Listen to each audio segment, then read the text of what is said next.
اوکھا وقت آوے لوگ اپنے گالی تو فاتحہ تو انحراف کر رہتے ہیں، لیکن حسین ابن علی رضی اللہ تعالیٰ تے جتنا بھی اوکھا وقت آیا سید اپنے بات تے قائم رہے، فرمائے کہ جڑا وعدہ اسا نانے دے شہر دے اندر تے نانے دی تربت دے اور نانے دی مقدس روح دے نال جڑا وعدہ کیتا ہے، حسین دشت کربلا دے اندر بھی وہ وعدے تے قائم ہوتا ہے۔ اسی طرح میرے پاک نبی علیہ السلام نے امام حسن مجتبی دے متعلق حضور دے پیشین ہویا اور امام حسین پاک رضی اللہ تعالیٰ عنہ دے متعلق حضور دے پیشین ہویا، سچ ثابت ہویا۔ حضور نے ارشاد فرمایا، جناب سیدنا امام حسن مجتبی امام ملت امیر المومنین انہاں دے متعلق حضور نے فرمایا کہ یہ میرا بیٹا سید ہے اور سردار ہے۔ اللہ دی عزت کی قسم ہے، ایک وقت آیا امام حسن مجتبی نے سید عمر کا حق بھی ادا کیتا ہے اور سردار عمر کا حق بھی ادا کیتا ہے۔ یہ حضور کی پیشین ہوئی سچ ثابت ہوئی۔ پھر حضور نے امام حسین پاک رضی اللہ تعالیٰ عنہ کے متعلق ارشاد فرمایا، امام پاک کی شہادت بچپن کے اندر آپ چھوٹے ہن پے، اجم چند مہینے آپ کی عمر ہاں، جب اللہ دی بارگاہ تو فرشتہ وحی لے کے حضور دی بارگاہ حاضر ہوئے اور فرشتے نے عرض کیا، حضور اللہ دے رسول صلی اللہ علیہ وسلم جس گلشن نبوت جس شہزادے اور پھول میں اتنا پیار کرتے پے ہو، جنہ دے جبین مبوسہ دے دے ہو، رخسار مبوسہ دے دے پے ہو، حضور میں فرشتہ ہاں پھر رب کی طرف بھیجا ہوا ہاں، میں سرکار تو حسین بن علی دی شہادت دی خبر لینے واسطے آیا ہاں۔ میرے پاک نبی علیہ السلام دی اکھاں دے وچوں آنسو آئے۔ ام المومنین حضرت ام سلمہ رضی اللہ تعالیٰ عنہ تو مرویات حدیث صحیح ہے، سرکار رو پے تو ام المومنین نے عرض کیتا، حضور تساں روندے کیوں ہو؟ سرکار تو خوشیاں تو تے اساں اپنے جانا قربان کر دو، حضور تساں مسکراؤ تو کائنات کھل اٹھے، سرکار تساں روندے ہو، اللہ اکبر، سارے کلیجے سارے دل بے قرار تھے رہندے ہیں۔ اللہ دے رسول دسو تو صحیح کہ تساں روندے کیوں ہو؟ میرے پاک نبی علیہ السلام نے ارشاد فرمایا، ام سلمہ آج ایک فرشتہ آیا ہے،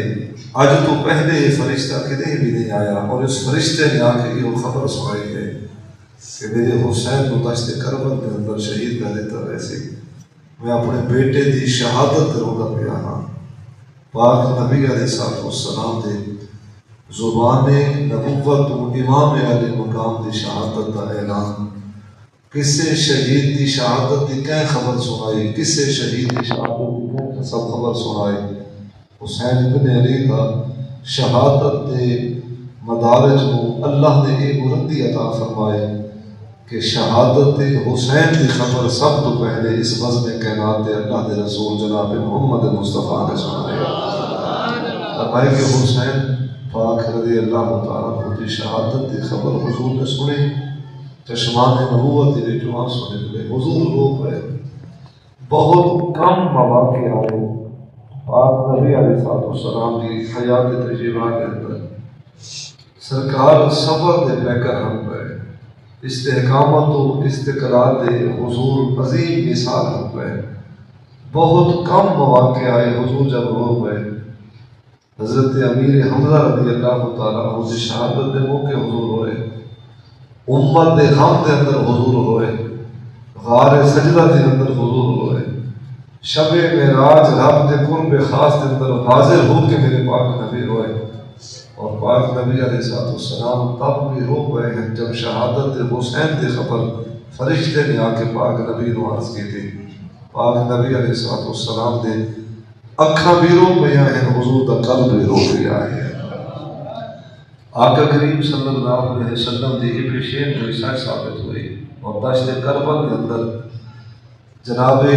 امام علی مقام اللہ دے سچے دین کی عظمت کی خاطر، اسلام کی سربلندی کی خاطر، حق اور باطل کی تمیز کو واضح کرنے واسطے سنت و شریعت دی قدرہ دی عظمت دی خاطر آپ دشت کربل کے اندر تشریف فرما ہوئے اور آپ نے جام شہادت کو نوش فرمایا اور مقام شہادت سے اعلیٰ مدارج اللہ نے آپ کو عطا فرمائے۔ محرم الحرام کا مہینہ جناب شہدائے کربلا اور بالخصوص سیدنا امام حسین رضی اللہ تعالیٰ عنہ آپ کی یاد کا مہینہ ہے۔ پہلی تاریخ تو لے کے 10 تاریخ اور پھر پورے مہینہ کے اندر عالم اسلام کے اندر بڑے اخلاص اور محبت و عقیدت کے نال شہدائے کربلا دے مناقب کربلا دے فضائل اور شہادت بھی بیان ہوتے ہیں۔ جناب امام علی مقام نے 10 محرم یوم عاشور والے دن آپ نے جو صبح کی نماز ہوا جو خطبہ ارشاد فرمایا عوام انصار کے سامنے، اگرچہ کہ 7 محرم کو فیصلہ ہو چکا ہے کہ ہن لڑائی ہی ہو گئی ہے، ہن اور کوئی راستہ نہیں، راستے بند ہو چکے ہیں، پانی بند ہو چکا ہے، اعلان جنگ کا تبل بن چکا ہے، مقتل کا سچ چکی ہے۔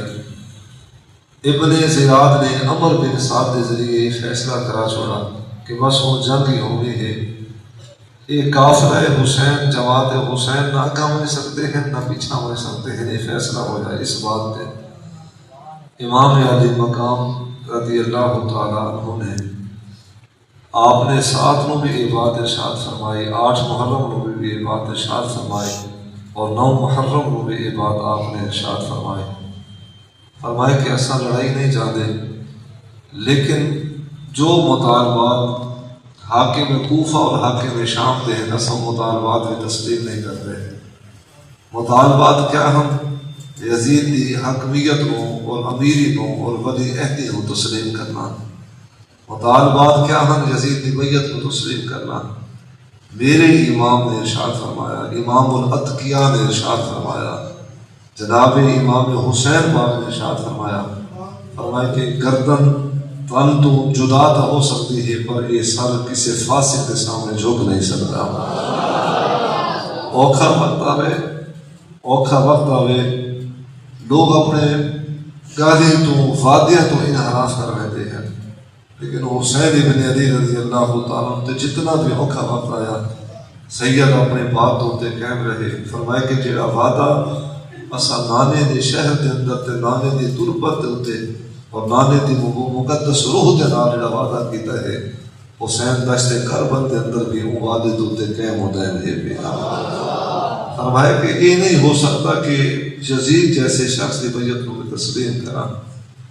آپ جب اپنے مد مقابل اشقیاء اور کوفہ اور شام کی فوج کے سامنے جب آپ تشریف فرما ہوئے، آپ نے ایک کو ہی بات ارشاد فرمائی کہ میرا موقف بڑا واضح ہے، میں یزید کی بیعت کو کسی بھی صورت تسلیم نہیں کر سکتا۔ فاسق ہے، فاجر ہے، بے دین ہے، شریعت اور سنت کا تارک ہے، اور اس کے اندر کوئی بھی ایسی خوبی نہیں کہ جو ایک مسلمان اور مومن کے اندر ہو، اور یزید جیسا شخص اہل نہیں کہ مسلمانوں کو حاکم بنے اور مسلمانوں کو امیر کہلائے۔ آپ نے ارشاد فرمایا کہ میں اس بات کا آج بھی اس بات ہوتے میں میرا وہی موقف ہے اور میری وہی بات ہے جو میرا موقف مدینہ کے اندر تھا۔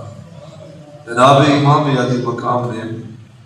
7 محرم تو لے کے 10 محرم کی صبح تک آپ اسے موقف ہوتے قائم و دائم رہے۔